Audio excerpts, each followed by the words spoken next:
Hello नमस्कार दोस्तों, कैसे हो आप लोग। तो आपके अपने YouTube channel paramedical division class में आपका स्वागत है। जैसा कि आपको मालूम है कि लैब टेक्नीशियन के जो पुनर्सत्यापन है वो कल 20 मार्च से और 28 मार्च तक की जो सीपू ने डेट दी थी वो कल से स्टार्ट हो जाएंगे। और सभी कॉलेज CMHO जिस किसी भी माध्यम से एक्सपीरियंस सर्टिफिकेट बनाए गए थे उनके लिए सभी को अलग अलग डेट दी गई है। और कल 20 मार्च को करीबन एक तो मेडिकल कॉलेज हॉस्पिटल और 4-5 CMHO को बुलाया गया है जिनके लैब टेक्नीशियन के पुनर्सत्यापन किए जाएंगे। और जिन्होंने एक्सपीरियंस बनाए हैं उनके एक्सपीरियंस सर्टिफिकेट से सीफू के पास जो एक्सपीरियंस सर्टिफिकेट है उनको मिलान किया जाएगा अच्छे से कि क्या उन्होंने ही बनाए या किसी अभ्यर्थी के द्वारा फर्जी तरीके से कोई एक्सपीरियंस बना के ऐड तो नहीं किया गया। बाकी नया प्रारूप भी सीफू की तरफ से उन अधिकारियों के लिए भेजा गया है जिसमें 1-2 पॉइंट और ऐड किए गए हैं। पूरी तरीके से जानकारी के लिए अच्छी तरीके से पूरा काम सही तरीके से, यानी कि किसी भी तरीके की कोई गड़बड़ एक्सपीरियंस सर्टिफिकेट में ना हो। तो इसका मतलब है कि काम सीपू 1 नंबर कर रही है, इसमें तो कोई दो राय नहीं है।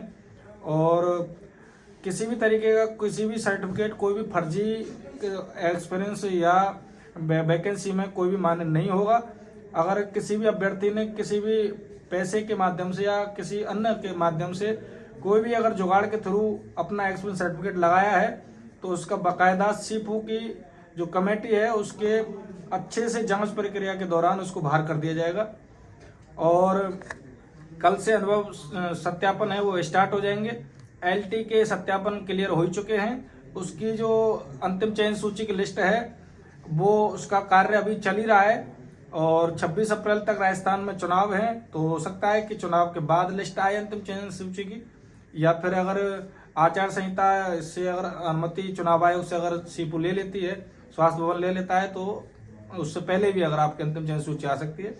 और LT की जो अंतिम चयन सूची है उसका अंदेशा है कि वो आपके चुनाव के बाद ही जारी होगी। तो काम अच्छे से चल ही रहा है, पूरा काम किसी भी तरीके से सीपू का रुका हुआ नहीं है। बाकी काम इसके बाद LT के बाद आपकी नर्सिंग की जो पुनर्सत्यापन वो होंगे, इसके बाद NO के, और आपकी फार्मासिस्ट की प्रोविजनल सूची आपकी जुलाई अगस्त के करीब आपकी जारी कर दी जाएगी। इसके बाद आपके फार्मासिस्ट के जो अंतिम चयन सूची उसकी भी पुनर्सत्यापन के बाद काम हो जाएगा। पहले फार्मासिस्ट की प्रोविजनल सूची आएगी, इसके बाद अंतिम चयन सूची आएगी, तो उसमें थोड़ा सा समय लगेगा, लेकिन नवंबर-दिसंबर के करीब आपका काम पूरा हो जाएगा। और रेडियोग्राफर जो LT है उनके ज्वाइनिंग का काम भी जल्द आपकी दिवाली के तोहफे के रूप में आपको मिल सकता है। 3 छोटे कैडरों को आपको ज्वाइनिंग की जो पदस्थापन की वो सूची तो पहले ही जारी कर चुकी है।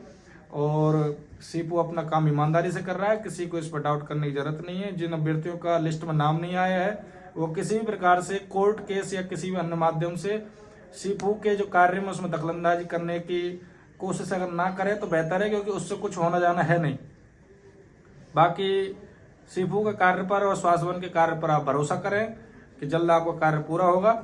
आज की जानकारी मेरे पास बस इतना ही। अगर आपको हमारी जानकारी अच्छी लगी तो आप हमारे चैनल को सब्सक्राइब कर सकते हैं, और अगली वीडियो देखने के लिए आप हमारे चैनल पर इसी प्रकार बने रहिए। तब तक के लिए नमस्कार, धन्यवाद, सत श्री अकाल।